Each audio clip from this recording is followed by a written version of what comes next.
परमेश्वर का हम एक बार फिर से धन्यवाद करते हैं कि परमेश्वर ने हम पर यह अनुग्रह किया है कि हम उसके भवन में हैं ताकि हम उसके नाम की महिमा और स्तुति कर सकें। और जो लोग बाहर खड़े हैं या जिनको स्थान नहीं मिल रहा है कृपया वो आगे आ सकते हैं। आगे काफ़ी जगह है, जो लोग बाहर हैं और खड़े हैं जगह नहीं है, तो आज की ये प्रॉब्लम है थोड़ी क्योंकि सारे बेंचेज अंदर नहीं आ सके क्योंकि काम चल रहा था।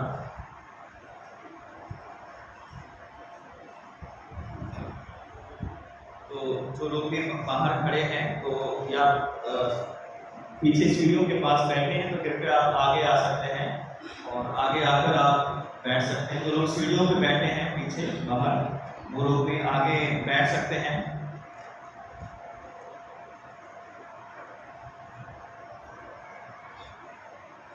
आइए हम इससे पहले कि प्रभु के वचन पर मनन करें, आइए अपने स्वरों को झुकाएंगे और अपने आप को परमेश्वर के हाथों में समर्पित करें। जो कुछ हम बोले या जो कुछ हम सुने उस पर परमेश्वर का अनुग्रह हो और हम इन वचनों के द्वारा अपने जीवन में आशीष पा सकें। आइए प्रार्थना करें। हे सर्वशक्तिमान पिता परमेश्वर, एक बार फिर से हम बड़ी दीनता नम्रता के साथ आपके चरणों में आते हैं। हम विश्वास करते हैं कि आप यहाँ पर मौजूद हैं और प्रभु आप हमसे बात करने जा रहे हैं। हमारी हृदयों को तैयार कर ताकि हम आपके बातों को, आपके वचनों को सुने, समझे, ग्रहण करें और अपने जीवन में इन्हें लागू करें और इनसे हम आशीष को पाएं। पिता अपने पवित्र आत्मा को भेजें ताकि हमारा बोलना और हमारा सुनना आपकी ओर से हो। यीशु मसीह के नाम से मांगते हैं, आमीन। आज के जो वचन के हिस्से हमारे सामने पढ़े गए हैं, हमने नए और पुराने नियम से हमने होशे की पुस्तक को पढ़ा। पुराने नियम में 11:1 से 11 हमने भजन 90 पढ़ा और फिलेमोन की पत्री हमने पहले अध्याय उसका 7 से 20 से हमारे सामने पढ़ा गया। लूका 15वां अध्याय 1 से 10वीं आयत तक हमने पढ़ा है। तो आज का जो संडे है वो 17th संडे आफ्टर पेंटिकॉस्ट और आज का जो थीम है God does not abandon his people when they go astray. God doesn't abandon his people when they go astray. परमेश्वर अपने लोगों को तब भी नहीं छोड़ता जब वो मार्गों से भटक जाते हैं। परमेश्वर अपने लोगों को कभी भी नहीं छोड़ता है, तब भी नहीं छोड़ता है जब वे लोग अपने रास्तों से भटक जाते हैं। तो अगर हम देखें आज के संसार को देखें तो हम आज के संसार को कह सकते हैं कि ये ऐसा संसार है जहाँ पे एक दूसरे को छोड़ना, त्यागना, धोखा देना एक बहुत आम बात है ना। हम कह सकते हैं कि एरा ऑफ अबैंडननेस है ना।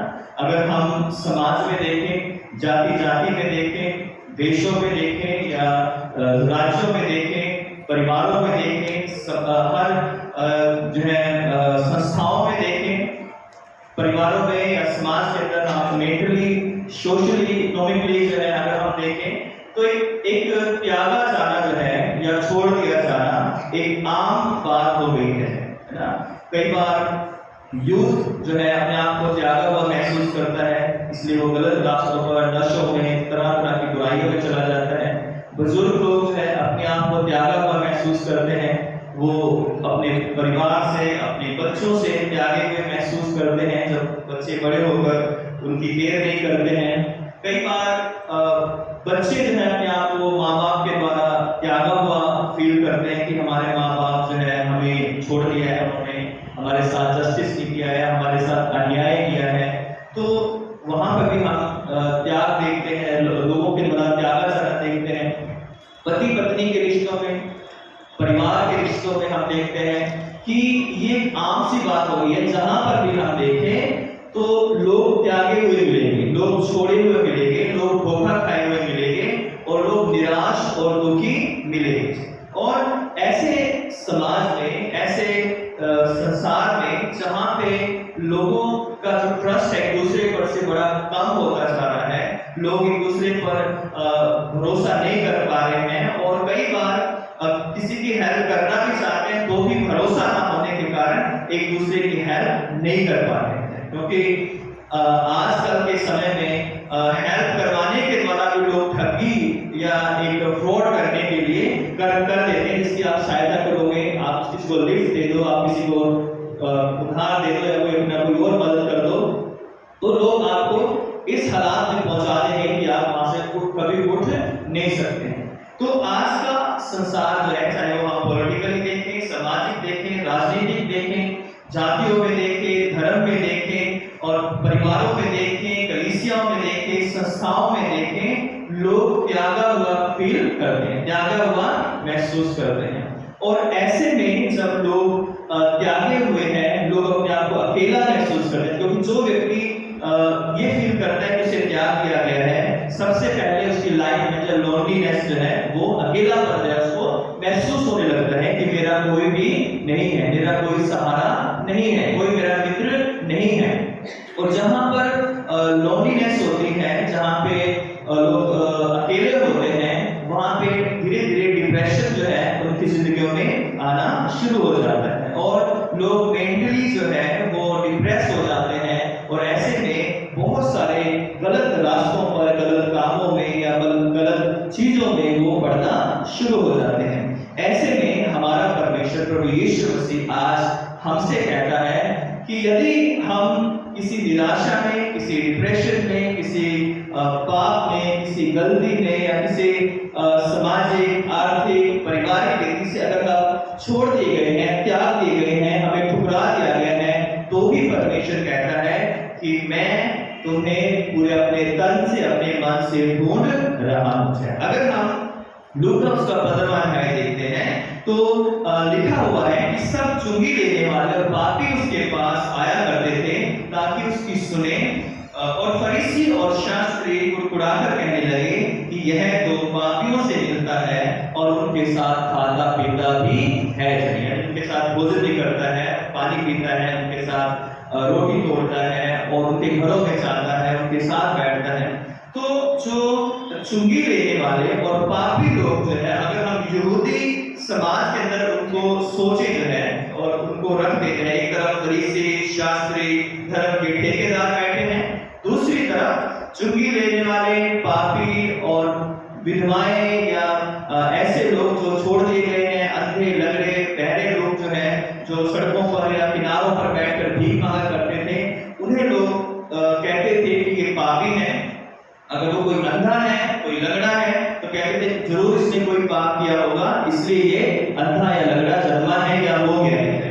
यदि कोई चुंगी लेने वाला है, वो कहते थे कि ये कभी भी स्वर्ग में नहीं जा सकता, ना इसके लिए कोई उद्धार का रास्ता है, क्योंकि ये रोमन सरकार की तरफ से अपॉइंट किया जाने के बाद ये लोगों से, इसराइलियों से चुंगी ले रहा है और टैक्स ले रहा है और टैक्स कलेक्टर है, इसलिए इनके लिए सारे रास्ते बंद हैं। उसके बाद जिन्हें लोग पापी कहते थे, उनमें कई व्यभिचारी लोग थे, कई बीमारियों से पीड़ित लोग थे, कई अलग अलग तरह के लोग थे जो यीशु मसीह के शक्ति में आ गए थे, वो उसके साथ रहते थे, पश्चाताप कर रहे थे।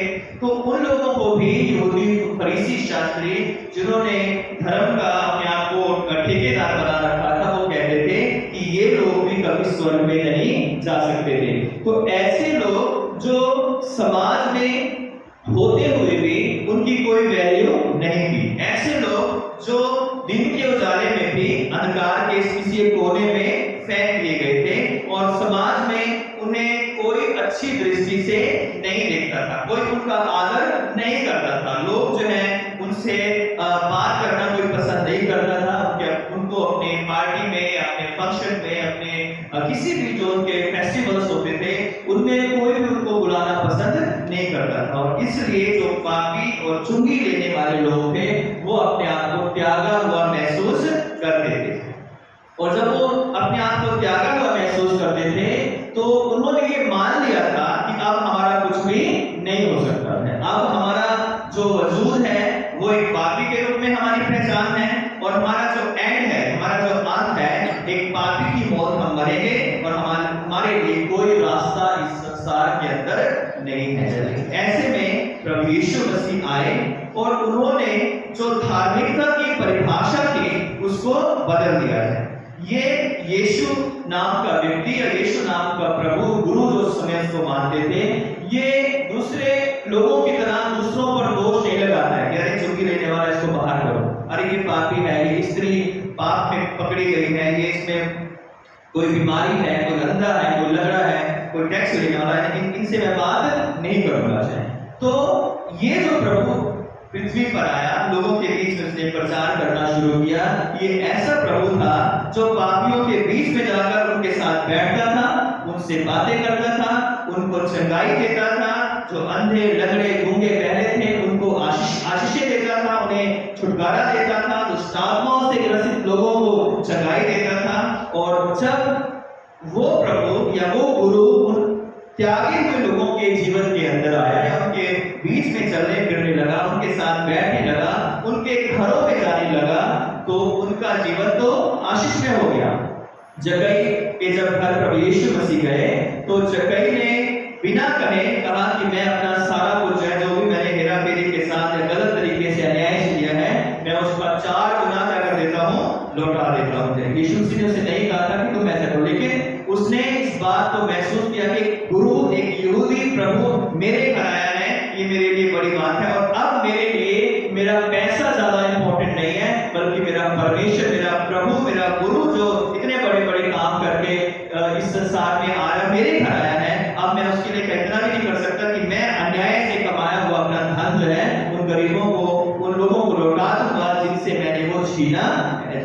तो त्यागा जाना आज की एक बहुत बहुत बड़ी समस्या है। आज डिप्रेशन की बीमारी या स्ट्रेस या चिंता फिक्रों की जो समस्या है, और डिप्रेशन जो एक बीमारी बन गई है, बहुत बड़े लेवल पर जो है भारत के अंदर फैल रही है। पहले ये विदेशों में बहुत पाई जाती थी, लेकिन अब जो है इंडिया के अंदर जो है डिप्रेशन की समस्या जो है या त्यागे जाने की समस्या, अकेलेपन की जो समस्या है, वो बहुत बड़ी मात्रा में इसके पेशेंट जो है बढ़ रहे हैं। जो लोग मेडिकल लाइन में हैं वो अच्छे से जानते हैं किस तरह से लोग जो है मेंटली जो है वो फिजिकली जो है किस तरह से जो है डिप्रेस हो रहे हैं और अपने रास्ते, अपने एम, अपनी जो आनंद है, अपने जो खुशियां हैं, उनको वो खो चुके हैं। ऐसे में प्रभु यीशु मसीह आते हैं और उन लोगों के बीच में आकर उनके बीच में बैठते हैं, उनके साथ भोजन करते हैं। तो आज मेरे और आपके लिए प्रभु यीशु मसीह कहना चाहते हैं कि यदि आज हम भी अपने जीवन में अकेला महसूस कर रहे हैं, त्यागा हुआ महसूस कर रहे हैं, अगर हम ये सोच रहे हैं कि हमें कोई प्यार नहीं करता है, हमारी कोई केयर नहीं करता है, हमारी कोई कदर नहीं करता है, हमें कोई पसंद नहीं करता है, तो एक है जो अपनी जान से ज्यादा आपसे प्रेम करता है, और वो परमेश्वर प्रभु यीशु मसीह है, जिसने अपनी जान आपके लिए दे दी है। आप कोई भी क्यों ना, आप स्त्री हैं, पुरुष हैं, बच्चे हैं, बुजुर्ग हैं, वो परमेश्वर कहता है कि दुनिया ने बेशक तुम्हें छोड़ दिया हो, परिवार ने तुम्हें छोड़ दिया हो, तुम्हें धोखा दे दिया हो, तुम्हें निराश कर दिया हो, तुम्हारी उम्मीदों के अनुसार परिवार नहीं कर पा रहा हो, लेकिन मैं तुम्हारा परमेश्वर हूं जो तुम्हें प्राण देने तक तुम्हारे जो है साथ में रहूंगा। इसलिए प्रभु यीशु जी जब पापियों के साथ, चुंगी लेने वालों के साथ भोजन कर रहे हैं, तो आज के समय में हम इसको इस बात से रिलेट करते हैं कि जो लोग भी, चाहे वो मेंटली, चाहे सोशली, चाहे वो कास्टिज्म के शिकार है, चाहे वो फिजिकली हरासमेंट है, चाहे वो इकोनॉमिकली उनको हरासमेंट दी जा रही है, तो किसी भी तरह की निराशा में दुखी है, अगर हम परेशान हैं, तो हमारा परमेश्वर प्रभु यीशु मसीह आपके साथ आना चाहता है, आपके घर में आना चाहता है, आपके जीवन में आना चाहता है, आपके परिवार में आना चाहता है, और वो कहना चाहता है कि मैं तेरे साथ हूं, मैं तेरे साथ भोजन करना चाहता हूं, मैं तेरे साथ बैठना चाहता हूं, लेकिन उसके लिए आपको उस परमेश्वर को पुकारना पड़ेगा। उस परमेश्वर को अपने घर में, अपने जीवन में आने के लिए इजाजत देनी पड़ेगी। और प्रकाशित वाक्य 3:20 में लिखा है कि देख मैं द्वार पर खड़ा हुआ खटखटाता हूं, और जो कोई मेरा शब्द सुनकर द्वार को खोलेगा, मैं उसके पास, मैं और पिता उसके पास भीतर आएंगे और उसके साथ भोजन करेंगे। तो आज जब प्रभु यीशु मसीह पापियों के साथ बैठे हैं, तो आज वो मेरे जैसे पापी को, और हम में से जो लोग सोचते हैं कि हम कहीं ना कहीं गुनाह करते हैं, गलतियां करते हैं, पाप करते हैं, वो आज प्रभु कहता है कि मैं तुम्हारे साथ आना चाहता हूं, तुम्हारी निराशा को, तुम्हारे दुखों को, तुम्हारी परेशानियों को, तुम्हारी चिंताओं को अपने आप में लेना चाहता हूं, तुम्हें आजाद करना चाहता हूं। इस तरह परिश्रम करने वालों, और बहुत से दबे हुए लोगों मेरे पास आओ, मैं तुम्हें विश्राम दूंगा। दूसरी बात हम देखते हैं कि जब प्रभु यीशु मसीह की इस बात के लिए आलोचना की गई, उन्हें क्रिटिसाइज किया गया, तब प्रभु यीशु मसीह ने दो दृष्टांत कहे। पहला जो है खोई हुई भेड़ का, और दूसरा जो है वो खोए हुए सिक्के का है। तो खोई हुई भेड़ का प्रभु यीशु मसीह ने हमें दृष्टांत दिया कि अगर तुम्हारे पास 100 भेड़ें हो और उनमें से एक खो जाए और 99 तुम्हारे पास बचे, तो क्या तुम 99 को छोड़कर उस एक को ढूंढने के लिए नहीं जाओगे? अर्थात तुम उस भेड़ के लिए जाओगे जो खो गई है ना। और दूसरा उदाहरण सिक्के का है। तो भेड़ जो है, पहला रीजन ये है कि पहली बात इसमें जो है दूसरे पॉइंट में कि भेड़ खोई हुई है ना। कई भेड़ें अनजाने में खो जाती हैं है ना, उन्हें ढूंढना पड़ता है। और कई भेड़ें सींग तो बोलते नहीं भेड़ों में, लेकिन कुछ ऐसे हरकतें करते हैं, कुछ ऐसी बातें करते हैं, कुछ ऐसे काम करते हैं, या ओवर स्मार्ट अपने आप को समझते हैं, ज्यादा चालाक करने की कोशिश करते हैं, वो भेड़ें भी जो है खो जाती हैं। लेकिन वो भेड़ें जो है अपनी चालाकी में खोती हैं, और कुछ भेड़ें अपनी अज्ञानता में या अपने भोलेपन के कारण खो जाती हैं। जो भेड़ें खो गई हैं अपनी अज्ञानता में या किसी के बहकावे में आ गई हैं, गलती से लालच में आ गई हैं, उनको वापस लाया जा सकता है ना। लेकिन जो अपने आप को ओवर स्मार्ट समझ कर गई हैं या अपने आप को उस चरवाहे से ज्यादा अक्लमंद समझ कर गई हैं, तो उन भेड़ों को वापस लाना बहुत मुश्किल है। अगर वहां पे वो चरवाहा ढूंढने जाएगा भी तो भेड़ें छिप जाएंगी, कहेंगी इसी को तो हम छोड़ के आए हैं, इसी से तो पीछा छुड़वा के आए हैं। ये कभी कभी डंडे भी मार देता है, कभी कभी जो है हमें पानी पी रहे होते हैं तो कहते चलो चलो पानी पीने की जरूरत नहीं है। जब हम अच्छी अच्छी हरी हरी चराइयाँ चढ़ने लगते हैं तभी डंडा मार देता है, या कोई आवाज जो है निकालते हैं जो है भेड़ों को चलाने के लिए, तो ये तभी हमें हटा देता है। तो हम ऐसे चरवाहे के साथ नहीं रहेंगे है ना। तो ऐसी भेड़ें जो अपने आप को स्मार्ट ओवर स्मार्ट समझ के जो है ओवर कॉन्फिडेंस में कि हमें चरवाहे की जरूरत नहीं है, चली गई है, उनका अंत जो है वो हो जाना ही है, उन्हें कोई वापस नहीं ला सकता है ना। लेकिन जो भेड़ें खो गई हैं और वो चिल्लाती हैं, मिमियाती हैं कि मैं फंस गई हूँ, मुझे यहाँ से निकलने की जरूरत है, मैं अपने चरवाहे से अपने झुंड से भटक गई हूँ, उसकी आवाज सुनकर उसको ढूंढते हुए चरवाहा जाएगा और उसे वापस लेकर अपने कंधे पर बिठाकर लेकर आएगा। तो संसार में दो तरह की भेड़ें हैं, वो जो अपने आप को यीशु मसीह से भी ज्यादा चालाक और बुद्धिमान समझती हैं। ऐसी भेड़ें जो परमेश्वर से ज्यादा अपने आप को चालाक और बुद्धिमान समझती हैं, उन्हें परमेश्वर भी तक नहीं करेगा, जहां हो वहीं ठीक है। लेकिन जो भेड़ें सच में जो है ये एहसास करती हैं कि मैं खो गई हूं और मुझे झुंड में जाने की जरूरत है, मुझे अपने चरवाहे के पास जाने की जरूरत है, वो भेड़ें, उन भेड़ों की आवाज चरवाहा सुनेगा क्योंकि वो उसे ढूंढ रहा है, और वो भेड़ें वापस उस झुंड में लाई जाएंगी। उड़ाऊ पुत्र को ढूंढने के लिए पिता कभी भी नहीं गया। उड़ाऊ पुत्र को ढूंढने के लिए पिता कभी नहीं गया। भेड़ को ढूंढने के लिए और कोए को ढूंढने के लिए दो व्यक्तियों ने, उस चरवाहे ने और उस स्त्री ने पूरा जोर लगा दिया है ना। चरवाहे उड़ाऊ पुत्र को ढूंढने क्यों नहीं गया पिता ने? क्योंकि उड़ाऊ पुत्र अपनी मर्जी से सोच समझ के साथ विचार करके योजना बनाकर प्लानिंग बनाकर पिता के घर को छोड़ के गया था। भेड़ बेचारी जंगल में वैसे चलते चलते जो है वो कहीं रास्ता भटक गई और उसे अब पता नहीं था कि मैं कैसे चरवाहे के पास जाऊं या कैसे झुंड के पास में जाऊं, इसलिए जो उसे ढूंढना जरूरी था। कोई जो है वो ना वो बोल सकता है ना वो कुछ कह सकता है, वो कहीं गलती से गिर गया जो है, और अब वो ऐसे अधिकार में था जहां से उसे कभी उम्मीद नहीं थी कि कोई वापस उसे उठाएगा, उसे ढूंढेगा। कई बार आजकल कॉइन जो है वो 1 रुपए का है, यहाँ दिल्ली में वो छोटा वाला कॉइन लेते नहीं है, इतने सारे हमारे घर में भी पड़े हुए हैं, और वो कभी पैर से कभी झाड़ू मारते हैं, कभी उधर चला जाता है, कभी अगले दिन कोई झाड़ू मारते हैं काम वाली उधर चला जाता है, और कभी किसी के पैर में आ जाता है, कभी कहीं चला जाता है ना।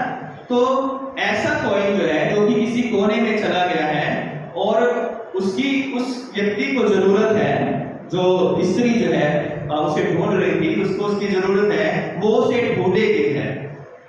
इसलिए हमें अपने आप को ऐसा कॉइन बनाना है, ऐसा सिक्का बनाना है, बेशक खोया भी हो, भटक भी गया हो, लेकिन उस मालिक को उसकी जरूरत है।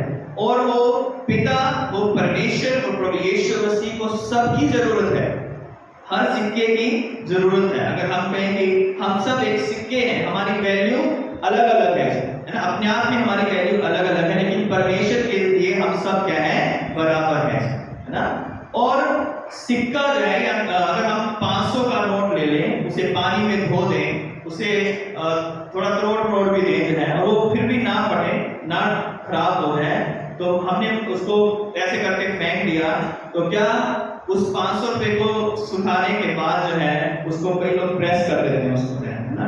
प्रेस करने के बाद क्या उसकी वैल्यू कम हो जाती है ना। कई बार मशीन में कपड़े 1-2 घंटे तक घूमते रहते हैं, सॉरी नोट जो है ना, उसके बाद हम देखते हैं अरे 500 का, फिर उसको निकालते हैं, उसको ऐसे करके चेक करते हैं, सुखाते हैं, और उसके बाद उस पर प्रेस लगा देते हैं, फिर से वो चमक जाता है, और जाके दुकानदार को सबसे पहले वही नोट देते हैं कि सबसे पहले इसे चलाओ, कहीं ऐसा ना हो कि ये जो है कुछ इसमें प्रॉब्लम आ जाए, है ना। तो परमेश्वर की दृष्टि में भी हम बेशक अगर कई बार रास्ते से भटक जाते हैं, खो जाते हैं, हम अपनी गलतियों की वजह से, अपने पाप की वजह से हम खो जाते हैं, तो परमेश्वर की नजरों में हमारी आज भी वैल्यू है ना। उस वैल्यू को बनाए रखना है। अगर उस वैल्यू को हमने, उस सिक्के ने खो दिया, तो उसे कोई भी ढूंढेगा नहीं है। इसलिए वो वैल्यू है पश्चाताप की है। अगर वो सिक्का या कोई व्यक्ति खो गया है, अगर पश्चाताप कर वो व्यक्ति करेगा, अगर हम सिक्के से इसको कंपेयर करें, तो उसकी वैल्यू है। उड़ाऊ पुत्र की वैल्यू इसलिए थी, इसलिए उसे 2000 सालों से उसका नाम आता है, उसका प्रचार किया जाता है, क्योंकि उसने पश्चाताप किया था। अगर वो सिक्का, वो उड़ाऊ पुत्र जो है, अगर पश्चाताप नहीं करता, तो उसका जो इतिहास में जो हम उसका नाम लेते हैं, उसको उड़ाऊ ही कहा जाता है ना, उसे भटका हुआ ही कहा जाता, उसे प्रोडिगल सन ही कहा जाता, अभी भी कहते हैं। लेकिन वो जब लौट कर आया, तो पिता ने कहा कि ये मर गया था, अब ये जीवित है, अब ये खो गया था, अब ये मिल गया है। तो आज हम भी ऐसे सिक्के हैं, हो सकता है हम किसी अंधकार में चले गए हो, किसी निराशा में, किसी पाप में, किसी बुराई में, चाहे युवा है। आज के समाज में युवाओं की जो समस्या है वो नशा है ना, और बहुत सारे लोग शराब के नशे में, बहुत सारे लोग दूसरा जो चिट्टा, गांजा, क्या क्या जो आजकल मिलता है पूरे देश के अंदर, गांव तक की नशा पहुंच गया है, बहुत सारे लोग उसमें खोए हुए हैं। ऐसे लोग अगर पश्चाताप करें, उन चीजों को छोड़ना चाहें, या कोई परिवार में व्यक्ति, ऐसा व्यक्ति है जो अपने घर में, परिवार में, अपने रिश्ते नातों में भटक गया है, और वो पश्चाताप करे और वापस अपने रिश्तों को जोड़ना चाहे, तो वो रिश्ते दोबारा से जुड़ जाते हैं और उनकी वैल्यू फिर से बनी रहती है। लेकिन अगर वो सिक्के अपने आप को अलग कर ले और अब कहें कि हमें अब जो है यही रहना है, हम यही खुश है, तो मालिक भी जो है उनका कुछ भी नहीं कर सकता। अगर हम इंसान ये सोचें कि अगर हम पाप में पड़े हैं तो हम खुश हैं, जो गलत रास्ता हमने चुन लिया है, उस गलत रास्ते पर हम चलते रहें, हम आनंदित रहें, हम मगन रहें, तो परमेश्वर भी आपको डिस्टर्ब नहीं करेगा। कहेगा खुश रहो, क्योंकि जो लोग बार बार परमेश्वर की आवाज का इनकार कर देते हैं, परमेश्वर भी उनको अपने हाल पर छोड़ देता है। पहला रोमियो की पत्री, पहला अध्याय, उसके 1 से पूरा चैप्टर आप पढ़ना जाके 18वीं आयत से लिखा हुआ कि तब परमेश्वर ने उनको उनके हाल पर छोड़ दिया ना, कि जैसा वो चाहते हैं अपनी इच्छा के अनुसार करेंगे, क्योंकि परमेश्वर अब उनको बार बार जो है उनके लिए अपने बेटे को नहीं भेजेगा। तो जब वो सिक्का जो है अंधकार में था, खोया हुआ था, तब तक उसकी कोई वैल्यू नहीं थी, है ना। लेकिन जब वो वापस मिला और वो वापस उस स्त्री के हाथों में आ गया, तो उसने, उसकी वैल्यू तो जितनी थी उतनी ही रही है, बल्कि उसके दूसरे सिक्कों से ज्यादा वैल्यू उसकी बढ़ गई है। अगर उसके पास अगर 100 सिक्के थे और एक खो गया मान लिया, तो 99 के लिए उसने कभी पार्टी नहीं दी है कि मेरे पास 99, चलो आप पार्टी करें, है ना।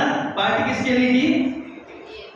एक सिक्के के लिए पार्टी करनी चाहिए। तो कभी कभी जो है जब एक सिक्का भी जब परमेश्वर के गले में आता है या परमेश्वर की कलीसिया में एक पापी भी भटका हुआ वापस आता है, तो हमें आनंदित होना चाहिए। फरीसियों की तरह नहीं होना चाहिए कि ये कैसे आ गया, ये क्यों बैठ गया, इसने बपतिस्मा कैसे ले लिया, ये कैसे आज हमारी आराधना में आ गया, ये क्यों ताली बजा रहा है, ये ऐसा क्यों कर रहा है, इसने ऐसा क्यों बोल दिया। तो कई बार जो है फरीसी यही करते थे और कई बार कलीसिया में भी यही होता है कि हम ही है जो कुछ है, हम ही जो कहेंगे बहुत सारा कुछ वो ही होगा, है ना। हम कहेंगे तो सब कुछ सही होगा और दूसरा कोई कहेगा तुझे पता ही क्या है, इतने दिन से आया है, 4 दिन हो गए, 4 साल हुए, हम तो जन्मजात और जब से चर्च बना है, जब से जो है कलीसिया बनी, तब से हम तो मेंबर है। तो ज्यादा इसका वैल्यू होनी चाहिए, हमारी होनी चाहिए, क्योंकि हम जो है सब कुछ है। तो परमेश्वर के लिए वो 99 इंपॉर्टेंट है, परमेश्वर मना नहीं कर रहा, लेकिन वो एक सिक्का भी बहुत महत्वपूर्ण है जो खो गया था, अब वापस उस गले में आ गया है जहां पर बहुत सारे सिक्के और भी भेजे हैं। तो सिक्के जो है वो कलीसिया को दर्शाता है। 99 सिक्के जो है वो हमारी कलीसिया है, वो एक सिक्के वो अन्य जाति या ऐसे लोग हैं जो भूले भटके और वो परमेश्वर के भवन में आते हैं, या आपकी गवाही के द्वारा कोई ना कोई व्यक्ति जो है परमेश्वर के भवन में आता है और उस सच्चाई को जानता है, अपना जीवन परमेश्वर के हाथों में सौंपता है, तो उस सिक्के की भी वैल्यू उतनी है जितनी उन 99 की वैल्यू है। तो परमेश्वर प्रभु यीशु मसीह कहना चाहते हैं कि हमें भी उस सिक्के की तरह अपने अंदर जो है वो वैल्यू को रखना है, उस भेड़ की तरह अपने आप को अपने अंदर जो है एक जो उसकी वैल्यू होती है उसको बनाए रखना है, और भेड़ की तरह अपने आप को इनोसेंट बनाए रखना है। अगर हम चालाकी करेंगे तो परमेश्वर चालाक लोगों को छोड़ देगा। पहली बात मैंने बताई कि परमेश्वर उन सब पापियों के साथ है या निराश दुखी लोगों के साथ है तो अपने आप को अकेला समझते हैं।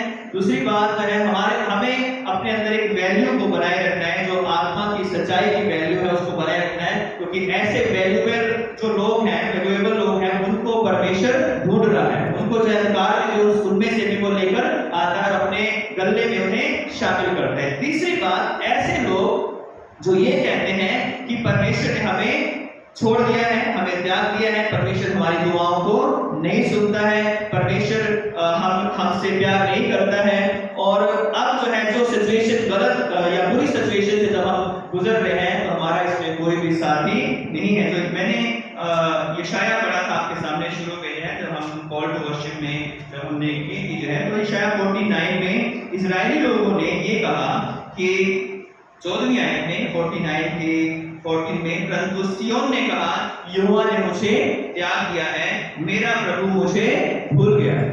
यहोवा ने मुझे त्याग किया है और मेरा परमेश्वर मुझे भूल गया है। आज कितने मसीह भाई बहन भी, कितने विश्वासी लोग भी, जब बुरा वक्त आता है, बीमारियां आती हैं, परेशानियां आती हैं, घर में कई बार समस्याएं आती हैं, क्लेश आ जाते हैं, बिजनेस फेलियर हो जाता है, बच्चे कई बार अच्छा नहीं कर पा रहे हैं, तो हम सोचते हैं कि शायद परमेश्वर ने हमें छोड़ दिया है, शायद परमेश्वर ने हमें त्याग दिया है। जब बार बार मुसीबतें आती हैं, पिछले दिनों में एक घर में मैं गया था तो एक बहन ने बताया कि बार बार परेशानियां हमारे जीवन में आती हैं। जब भी हम कुछ अच्छा सोचते हैं हमारे साथ बुरा हो जाता है, कभी हम बीमार हो जाते हैं, कभी हमारे एक्सीडेंट हो जाता है, कभी कुछ हो जाता है, कभी कुछ हो जाता है, और हमें लगता है कि जो है हम त्यागे से अपने आप को फील कर रहे हैं, महसूस कर रहे हैं। मैंने कहा कि परमेश्वर कभी किसी को त्यागता नहीं है, और इसलिए परमेश्वर ने आगे जवाब दिया हम उन लोगों को। परमेश्वर ने कहा कि क्या यह हो सकता है कि माता अपने दूध पीते बच्चे को भूल जाए और अपने जन्माए हुए लड़के पर दया ना करे? हाँ, वह तो भूल सकती है। एक माँ अपने बच्चे को भूल सकती है, ये पॉसिबल है। जो नर्सिस हैं और खासकर जहाँ पे जिन हॉस्पिटल में उनकी ड्यूटी है, जहाँ पे मैटरनिटी वार्ड बोलते हैं उसे, है ना, जहाँ पे जो है बच्चे उत्पन्न होते हैं, जो है उनकी ड्यूटी वहाँ पर रहती है। बहुत सारे लोग छोड़कर चले जाते हैं, बहुत सारे माताएं पिता लड़की है तो हमें नहीं चाहिए, है ना।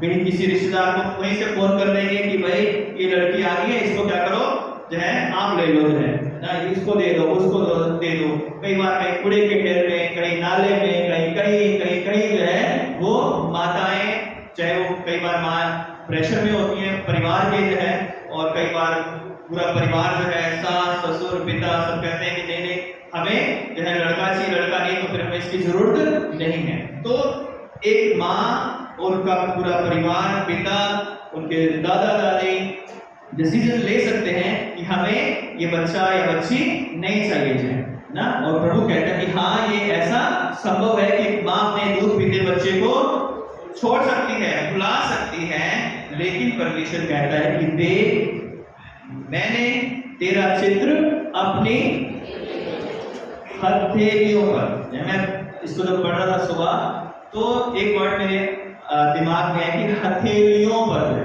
हथेली पर नहीं। कई बार मैं कहता था कि परमेश्वर ने अपनी हथेली पर अपना चेहरा, हमारा चेहरा बना रखा। आज मैंने सुबह जब इस पे गौर किया तो मैंने देखा कि अपनी हथेलियों पर है, यानी अगर परमेश्वर अपना ये हाथ देखे तब भी आप हो, ये हाथ देखे तब भी आप हो, और आप ही आप हो, है ना। परमेश्वर की दृष्टि में आप ही आप हो, क्योंकि आगे लिखा हुआ है कि तेरी शहरपना सदैव मेरी दृष्टि के सामने बनी रहती है। तेरी शहरपना सदैव परमेश्वर की दृष्टि के सामने बनी रहती है, और परमेश्वर आपसे प्रेम करता है। अगर आज हम अकेलापन महसूस कर रहे हैं, आज हम डिप्रेस हैं, परेशानियां हैं घर में, घर के काम नहीं हो रहे हैं, बीमारियां हैं, रिश्ते नातों में, हमारे बच्चों के रिश्ते नातों में, हमारे अपने रिश्ते नातों में समस्याएं हैं, दुखी हैं, हम निराश हैं, हम हार चुके हैं, हम कहते हैं कि अब हमारा कुछ नहीं हो सकता। ऐसे में परमेश्वर कहता है कि देख मैंने तुम्हारा चेहरा अपनी हथेलियों पर खोलकर बना रखा है, मैंने तुम्हें कभी त्यागा नहीं है। यहोशू पहले अध्याय में यहोशू मूसा के मरने के बाद पूरी तरह निराश हो गया, पूरी तरह दुखी परेशान कि अब मैं कैसे इन लोगों को लेकर जाऊंगा। परमेश्वर ने उसको दर्शन दिया, कहा कि मत डर, मैं तेरे साथ हूं ना तो मैं तुझे कभी धोखा दूंगा, ना मैं तुझे कभी छोड़ूंगा, ना मैं तुझे कभी त्यागूंगा, मैं तेरा परमेश्वर हूं। तुझे सिर्फ इतना करना पड़ेगा कि जो आज्ञाएं विधियां और नियम मैंने तुझे दिए हैं उनको चौकसी करके मानना।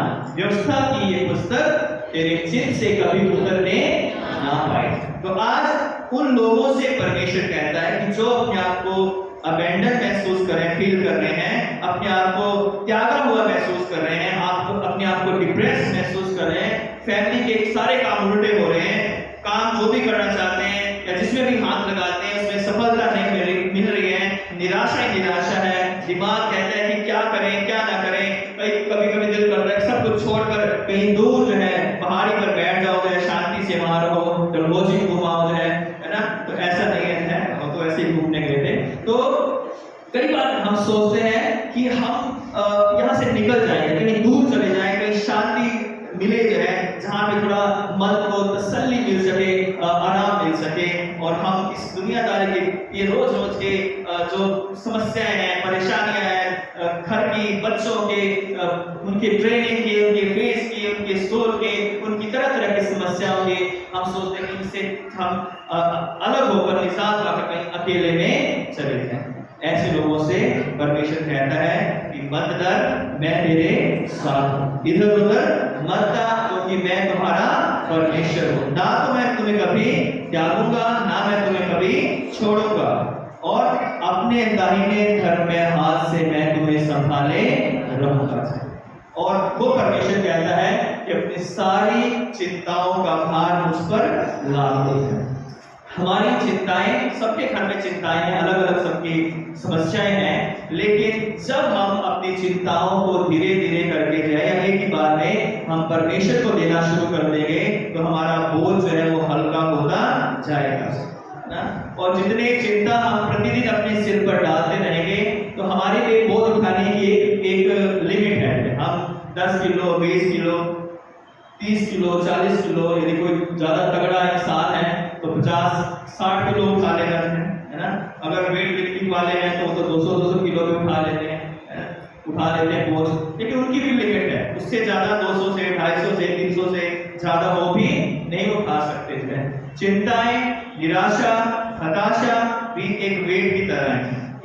शुरू में 10 ग्राम 100 ग्राम से शुरू होती हैं और बाद में इतनी बढ़ जाती हैं कि सारा परिवार भी उनको उठाना चाहे तो भी वो भारी हो जाती है।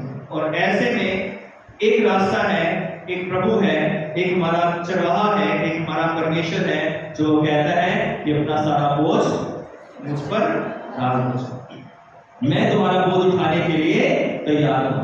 आज अगर आप अपना बोझ उठाकर खुद चल रहे हो तो आप उस बोझ में दब जाओगे और आप कोई भी रास्ता आपको नहीं मिलेगा। अपने बोझ को परमेश्वर पर डाल दो, परमेश्वर उस बोझ को उठाएगा। और प्रार्थना करो, जितना हो सकता है अपनी समस्याओं के लिए, अपनी प्रॉब्लम्स के लिए प्रार्थना करो, क्योंकि जितना आप प्रार्थना करोगे उतना आप परमेश्वर से जुड़ोगे, और जितना आप अपने परमेश्वर से जुड़ोगे उतनी आपकी समस्याएं जो है वो परमेश्वर अपने ऊपर लेना शुरू कर देगा। एक बेटा जब तक अपनी जवानी में हो या अपने उम्र के और थोड़ा बड़ा हो, अपनी समस्याओं को जब तक खुद ही अपने पास ही रखेगा, कभी पिता उसकी हेल्प नहीं कर सकता। यदि वो बेटा अपने पिता के पास जाए और कहे पिताजी ये मेरी समस्या है और मेरे बस की बात नहीं है और मैं समझ नहीं पा रहा हूँ कि मैं क्या करूँ, मैं कैसे करूँ इस काम को, पिता जो है अपने बच्चे को कभी निराश होने नहीं देगा। पिता चाहे रिक्शा चलाता हो, अपने बेटे को कभी नहीं कहेगा कि जा मेरे पास इस समस्या का हल नहीं है। पिता चाहे कितना भी अमीर हो या गरीब हो जाए, वो अपने बेटे की आवाज को सुनेगा और कहेगा कि चलो बेटा चिंता मत करो, कोई ना कोई हल हम जरूर निकाल लेंगे। तो हमारा स्वर्गीय पिता बाहें फैलाकर आपका और मेरा इंतजार कर रहा है और वो कह रहा है कि हे मेरे बेटे, हे मेरी बेटी, प्रार्थना में दीन और नम्र होकर मेरे पास आ जाओ। और जब हम उसके पास आएंगे तो परमेश्वर हमारे उस सारी चिंताओं को, बोझ को अपने ऊपर ले लेगा। हमें उस जगह पर होना है जहां पर परमेश्वर हमें जो है वो आसानी से ढूंढ सके। एक मेले में एक बेटा हो गया, छोटा बच्चा था और सब उसके माँ बाप उसे ढूंढने लगे, यहाँ वहाँ ढूंढते रहे लेकिन वो मिला नहीं है। वो बेटा जो है जहाँ पे लोग अनाउंसमेंट कर रहे होते हैं, बोल रहे होते हैं, तो वहां पे चला गया और वहां उसने अनाउंसमेंट करवाई कि मेरा नाम ये है और मेरे पिता का नाम ये है, मेरे पिता से कहो कि मैं यहाँ पर खड़ा हूँ। तो जब उसकी अनाउंसमेंट हुई, माँ बाप पूरे मेले में से दौड़ते दौड़ते भागते भागते उस जगह पर पहुंचे कि मेरा बेटा यहाँ पर है। तो वो बेटा वहां पर था, मिल गया और पिता बहुत ही आनंदित हुआ। ये दुनियावी उदाहरण है ये। तो उस बच्चे से किसी ने पूछा कि तुम्हें किसने बताया कि तुम यहाँ जाकर अनाउंसमेंट करवाओगे कि तुम यहाँ पर, तुम्हारे पिता जो है यहाँ पर आ जाए। उसने कहा कि मुझे पता था कि अगर मैं यहाँ पर रहूंगा, इस जगह पर रहूंगा और यहाँ से अनाउंसमेंट करवाऊंगा तो मेरा पिता मुझे आसानी से ढूंढ लेगा, है ना। तो ऐसा नहीं है कि परमेश्वर हमें ढूंढ नहीं सकता, हम कहीं भी जाएं। परमेश्वर आप सबको जानता है, पहचानता है, लेकिन एक रिएक्शन या एक रिस्पॉन्स वो चाहता है कि हम उसको पुकारें और पिता से कहें कि देख मैं यहाँ हूं, मुझ पर दया कर। यदि हम उस पर विश्वास करेंगे और उसकी दया की पुकार करेंगे तो परमेश्वर हमें ढूंढेगा और ना कभी वो हमें छोड़ेगा, ना हमें कभी त्यागेगा। तो परमेश्वर आपकी सहायता करे कि परमेश्वर को पुकारते रहिए, उसको आवाज लगाते रहिए। और आवाज लगाने का तरीका है प्रार्थना करते रहिए, दीन और नम्र होकर। फास्टिंग में जा सकते हैं, फास्टिंग में जाकर प्रार्थना कीजिए, परमेश्वर से मांगिए कि हे परमेश्वर मेरी ये समस्या है, हे पिता मेरी ये समस्या है, इसमें मेरी सहायता करते हैं। परमेश्वर जरूर रास्ता निकालेगा, क्योंकि वो कहता है कि देखो मैं दुनिया के अंत तक सदैव तुम्हारे साथ हूं। आइए प्रार्थना करें। सर्वशक्तिमान पिता परमेश्वर, आपका धन्यवाद करते हैं कि ना कभी आपने हमें छोड़ा है, ना कभी आपने हमें त्यागा है। पिता हम बहुत बार आपको छोड़ देते हैं पिता, अपने रास्तों से भटक जाते हैं, सही रास्तों से, लेकिन आप निरंतर हमें आवाज लगाते हैं। इस दुनिया की भीड़ में जब हम खोए होते हैं, आप अपने वचन के द्वारा पिता, अपने अनुग्रह के द्वारा हमें बुलाते हैं और बाहें फैलाकर हमारा इंतजार करते हैं कि हम आपके पास लौट आए। यदि हम में से आज बहुत सारे ऐसे लोग हैं जो निराश हैं, दुखी हैं, विश्वास से भटक गए हैं और पिता परमेश्वर किसी गलत रास्तों पर चले गए हैं, पिता वो आना चाहते हैं, पिता उन्हें स्वीकार कीजिए और वही स्वर्गीय पिता आनंद उनको भी महसूस करवाइए जो पिता खोए हुए सिक्के के बाद और उस खोई हुई भेड़ के बाद जो उन लोगों ने किया। और स्वर्ग में खोए हुए पापी के लिए जो आनंद मनाया जाता है पिता, वही आनंद होने दे कि हम जब पिता परमेश्वर तेरे पास आए हमारे लिए भी बनाया जाए। इस पूरी कलीसिया को, जितने सुनने वाले सबों को आशीष बरकत दे और हम हमेशा ये याद रखें कि आप हमेशा हमारे साथ हैं। हम आपका धन्यवाद करते हैं यीशु क्रिस्त के नाम से इस प्रार्थना को मांगते हैं, आमीन। आप सबों को जय मसीह की।